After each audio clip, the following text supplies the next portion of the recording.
Oke, semuanya, selamat pagi menjelang siang. Jumpa lagi dengan Ibu di materi administrasi pajak, dan pagi ini kita akan membahas tentang KD 3.5, yaitu menganalisis data pembuatan SPT PPH pasal 21. Nah, sekedar informasi aja, pada KD 3.5 ini kita akan mempelajari bagaimana cara menghitung pajak bagi orang pribadi, misalkan pegawai tetap, pegawai tidak tetap, penerima upah harian, mingguan, dan sebagainya. Nah, marilah kita mulai saja. Selamat menyimak.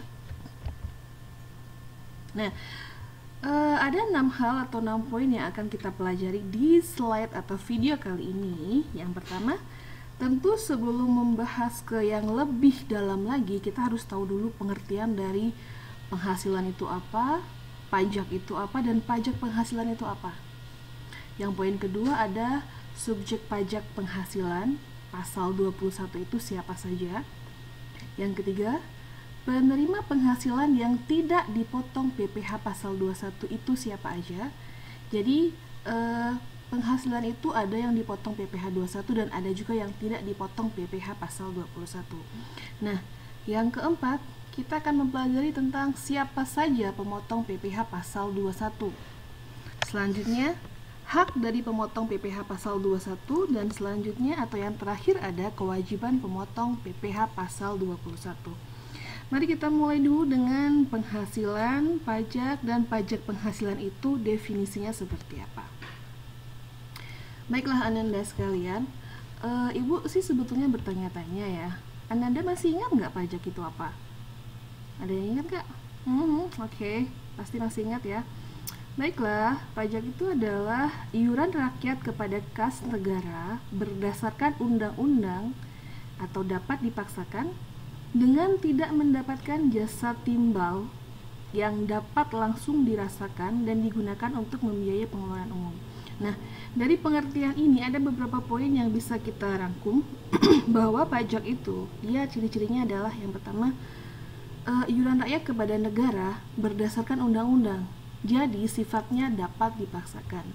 Yang kedua adalah kita tidak mendapatkan jasa timbal balik yang langsung bisa kita rasakan. Beda dengan retribusi ya. Kalau retribusi itu kita merasakan dan kita juga harus langsung membayarnya. Dan yang ketiga adalah pajak itu digunakan untuk membiayai pengeluaran umum. Nah, ini sekilas saja. Ibu yakin kamu masih ingat kok, fungsi pajak juga masih ingat pasti kan. Nah, oke. Sekian kalau untuk yang pajaknya. Sekarang penghasilan. Selama ini kita sering mendengar tentang penghasilan, tapi tahu nggak penghasilan itu apa?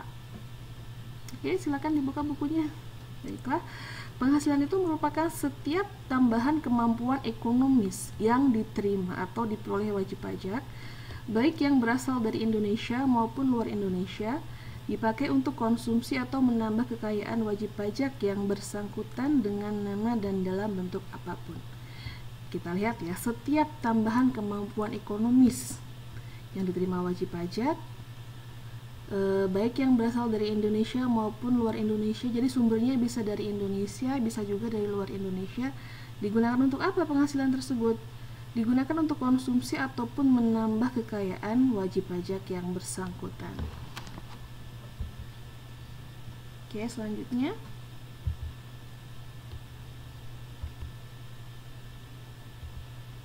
Nah, sekarang pajak penghasilan pasal 21. Kita sering mendengar PPH 21. PPH 21 apa sih? Ada SPT PPH 21. Sebelumnya PPH pasal 21 ini apa? Sebelumnya PPH pasal 21 ini dikenakan atas apa? Nah, kita pastikan bertanya-tanya. Mungkin bagi beberapa dari kalian ada yang udah tahu. Nah, bagi yang belum bisa kita review lagi ya. Bisa kita cek-cek lagi buku bacaannya.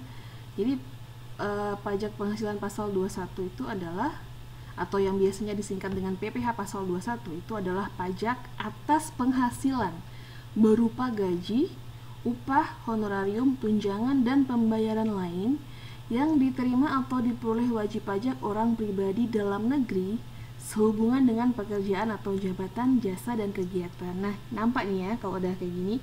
Jadi PPH pasal 21 itu pajak yang dikenakan atas penghasilan berupa gaji, upah, honorarium, dan tunjangan yang diterima oleh wajib pajak orang pribadi. Kalau wajib pajak udah sering, harusnya udah tahu ya wajib pajak itu apa. Sering kita dengar di yang pertemuan sebelumnya juga sering dibahas wajib pajak, wajib pajak, wajib pajak. Wajib pajak itu singkatnya adalah orang yang dikenakan kewajiban untuk membayar pajak ya. Bisa berupa orang pribadi maupun badan atau perusahaan. Nah, selanjutnya tadi kan ada beberapa penghasilan atau ada beberapa subjek yang dipotong PPh pasal 21, ada juga yang bebas dari PPh pasal 21. Nah, di yang sebelah sini kita akan bahas tentang penerima penghasilan yang dipotong PPh pasal 21 itu siapa aja. Mereka adalah orang pribadi, berarti perseorangan ya, orang pribadi dengan status sebagai subjek pajak dalam negeri yang menerima penghasilan dengan nama dan dalam bentuk apapun sepanjang tidak dikecualikan dalam peraturan Dirjen Pajak. Dirjen itu Direktorat Jenderal Pajak dari pemotongan PPh pasal 21 atau PPh pasal 26 sebagai imbalan sehubungan dengan pekerjaan, jasa, dan kegiatan lain, baik hubungan sebagai pegawai, bukan pegawai, termasuk penerima pensiun. Jadi orang pribadi di sini bisa pegawai tetap, bukan pegawai, dan juga penerima pensiun. Jangan salah loh ya, penerima pensiun itu dia juga dikenakan PPh pasal 21. Nah, sekarang penerima penghasilan yang dipotong PPh pasal 21. Yang pertama itu ada pejabat negara. Wajib nih, aparatur negara wajib dikenakan pajak karena gajinya gede ya. Siapa aja sih pejabat negara itu? Yang pertama ada presiden dan wakilnya, pasti nih harus orang nomor 1 dan nomor 2 di Indonesia kan, jadi wajib dikenakan pajak. Kedua ada ketua, wakil, anggota DPR maupun MPR, DPRD provinsi, dan juga DPRD kabupaten kota. Kalau provinsi itu berarti tingkat 1 ya, kabupaten kota itu tingkat 2.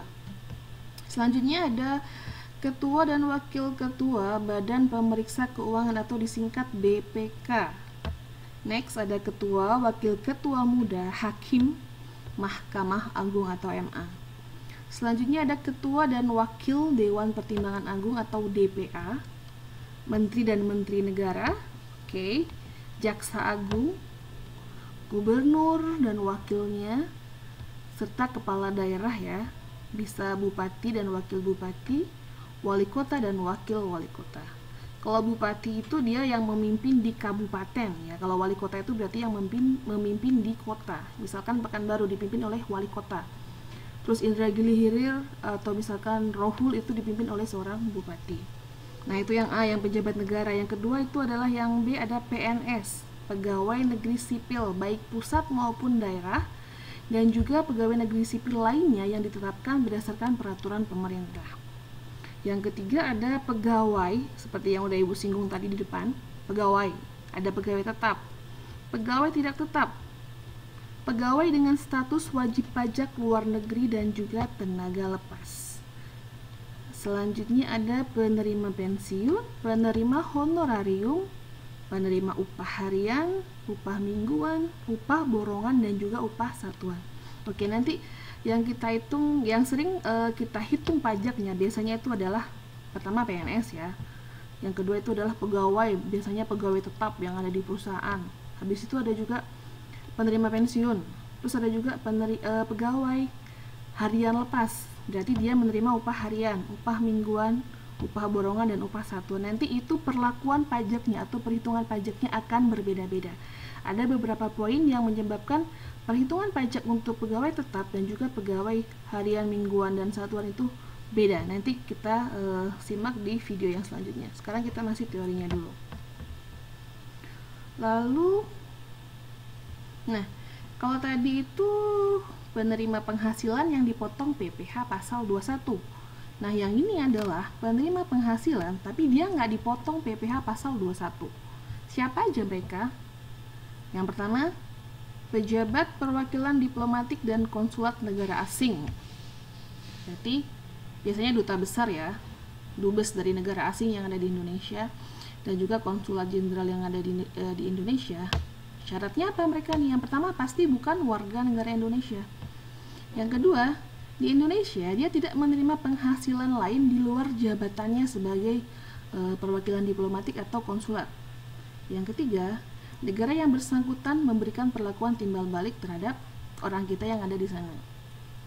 Yang B itu adalah pejabat perwakilan organisasi internasional sebagaimana dimaksud dalam keputusan Menteri Keuangan sepanjang dia itu bukan warga negara Indonesia dan tidak menjalankan usaha atau kegiatan lain untuk memperoleh penghasilan di Indonesia. Nah, yang B ini itu bisa biasanya ini kan pejabat perwakilan organisasi internasional, bisa jadi dia perwakilan dari PBB, perwakilan dari UNICEF atau UNESCO atau WHO yang bekerja di Indonesia. Seperti itu. Nah, kalau seseorang itu memberikan pekerjaan kepada kita dan penghasilan kita udah di atas PTKP, berarti kita harus membayar pajak. Nah, sekarang Ibu akan berbicara tentang siapa saja yang menjadi pemotong PPh pasal 21. Orang-orangnya siapa aja sih yang bisa memotong PPh pasal 21 itu? Tapi sebelum ke ini secara detailnya, kita ini dulu ya, definisinya dulu. Pemotong PPh pasal 21 atau pasal 26 itu adalah wajib pajak orang pribadi atau badan, termasuk bentuk usaha tetap yang mempunyai kewajiban untuk melakukan pemotongan pajak atas penghasilan sehubungan dengan pekerjaan, jasa, dan kegiatan orang pribadi. Jadi pemotong di sini bisa wajib pajak orang pribadi, berarti perseorangan ya, atau juga badan. Badan di sini berarti bisa PT, bisa bentuk usaha tetap. Jadi bisa orang pribadi, bisa juga perusahaan atau PT atau badan. Nah, siapa aja mereka? Yang pertama pemberi kerja, tentu ya, pasti nih pemberi kerja. Yang kedua bendahara pemerintah. Yang ketiga perusahaan, badan, termasuk badan usaha tetap yang membayar honor atau pembayaran lain sebagai imbalan sehubungan dengan kegiatan atau jasa. Berarti ini perusahaan atau badan yang ngasih orang honor atau pembayaran lain sehubungan dengan kegiatan atau jasa yang dilaksanakan. Yang keempat perusahaan ya, masih perusahaan, masih badan juga, termasuk badan usaha tetap yang membayar honorarium atau pembayaran lain sebagai imbalan sehubungan dengan kegiatan dan jasa yang dilakukan oleh wajib pajak luar negeri. Yang ketiga dan keempat ini bedanya ada di mana ya? Atau sama aja? Oke. Yang ketiga itu dia lebih menekankan kepada ini dalam negeri ya, jadi di lingkungan di nasional di negara kita. Sedangkan kalau yang keempat ini berarti yang dilakukan oleh wajib pajak luar negeri. Nah, jadi kesimpulannya yang nomor 3 itu perusahaannya itu dia bayar honorarium kepada wajib pajak dalam negeri. Sedangkan yang nomor 4 itu pembayarannya dilakukan oleh wajib pajak, dilakukan kepada wajib pajak luar negeri.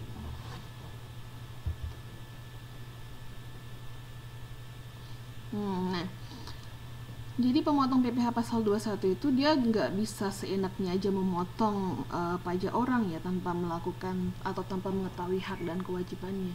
Nah, jadi mereka juga harus mentaati peraturan-peraturan yang berlaku yang sesuai dengan peraturan perundangan perpajakan yang ada di Indonesia.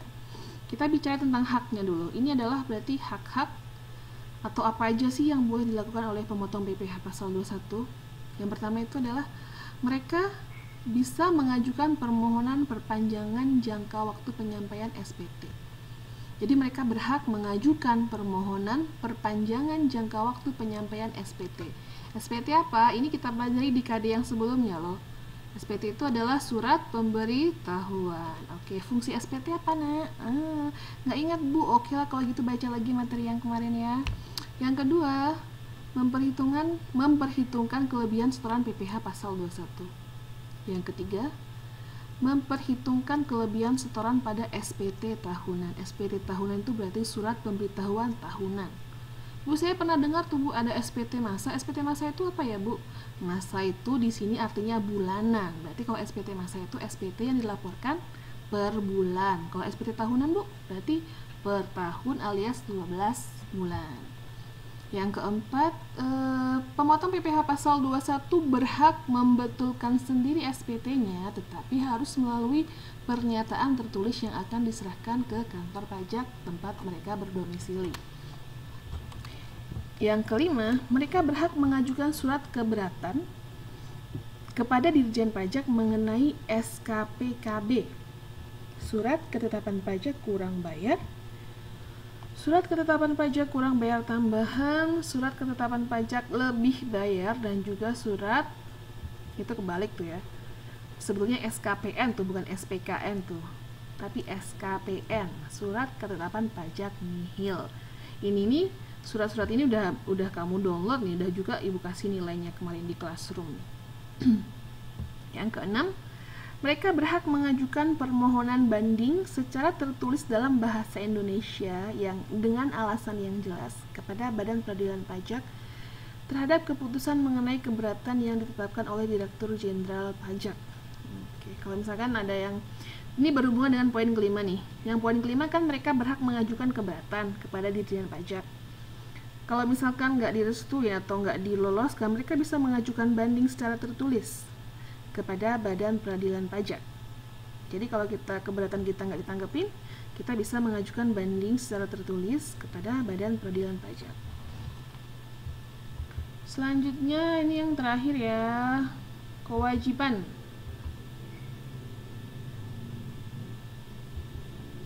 Oke. Kewajiban pemotong PPh pasal 21. Hak dan kewajiban harus balance. Ada hak berarti ada juga kewajiban yang akan kita bicarakan di sini. Yang pertama, mereka wajib mendaftarkan diri ke kantor pelayanan pajak, biasanya kita singkat KPP ya, atau kantor penyuluhan pajak setempat. Yang kedua, mengambil sendiri formulir yang diperlukan dalam rangka pemenuhan kewajiban pajaknya pada kantor pelayanan pajak setempat. Yang ketiga, mereka wajib menghitung, memotong, dan menyetor PPh pasal 21 yang terutang untuk setiap bulan takwim. Bu, takwim itu apa sih? Takwim itu adalah tahun kalender, dimulai dari bulan Januari sampai dengan bulan Desember. Jelas ya? Yang keempat, mereka wajib melaporkan penyetoran PPh pasal 21 meskipun nihil. Jadi meskipun pajaknya itu nggak ada atau pajaknya itu nol, mereka tetap harus laporan. Tetap harus melaporkan SPT masa ke KPP selambat-lambatnya tanggal 10 bulan takwim berikutnya. Kelima, memberikan bukti potong PPh pasal 21 baik diminta maupun enggak pada saat melakukan pemotongan pajak. Yang keenam, memberikan bukti potong PPh pasal 21 kepada pegawai tetap termasuk penerima pensiun. Jadi kalau misalkan kamu statusnya sebagai pegawai tetap dalam suatu perusahaan, kamu berhak untuk meminta bukti potong yang udah dibuat oleh perusahaan sehubungan dengan pajak yang dipotong dari gaji kamu. Ketujuh, mengisi, menandatangani dan menyampaikan SPT tahunan PPh pasal 21 ke kantor pelayanan pajak. Yang ke-8, melampiri SPT tahunan PPh pasal 21 dengan lampiran yang ditentukan dalam petunjuk pengisian SPT. Jadi SPT PPh pasal 21 itu dia juga dilengkapi dengan petunjuk pengisiannya. Nah, si pemotong PPh pasal 21 ini dia wajib melampiri SPT tahunan tersebut dengan lampiran-lampiran sesuai dengan yang ditentukan dalam petunjuk pengisian SPT. Yang ke-9, mereka wajib membuat catatan atau kertas kerja perhitungan PPh pasal 21 untuk masing-masing penerima penghasilan. Jadi mereka harus bisa mempertanggungjawabkan. Jadi mereka nggak hanya asal potong aja. Dasarnya apa? Perhitungannya seperti apa itu kita sebagai pegawai wajib tahu. Jadi nggak ada yang bermain di belakang kita. Harus jelas semuanya, harus transparan. Yang ke-10, dalam waktu 2 bulan setelah tahun takwim berakhir, pemotong pajak wajib menghitung kembali jumlah PPh yang bersangkutan. Jadi wajib dilakukan perhitungan kembali atau peninjauan kembali, mana tahu ada sebagian yang berubah. Nah, materi tentang KD 3.5 ini bisa kamu pelajari di buku administrasi pajak yang udah kita pinjam di pustaka, ada di halaman 105. Jadi untuk pertemuan kali ini kita masih bahas tentang teorinya dulu. Siap-siap aja, dalam minggu ini juga nanti akan ibu bahas tentang perhitungan ini. Gampang kok, tenang aja, pasti bisa. Oke, sekian dulu tentang KD 3.5. Kalau ada pertanyaan silahkan komen atau visi ibu boleh. Baiklah, itu dulu. Jangan lupa, para pejuang belajar online tetap semangat, tetap jaga kondisi, stay strong, stay healthy, and yuk, dadah, bye bye. Selamat siang.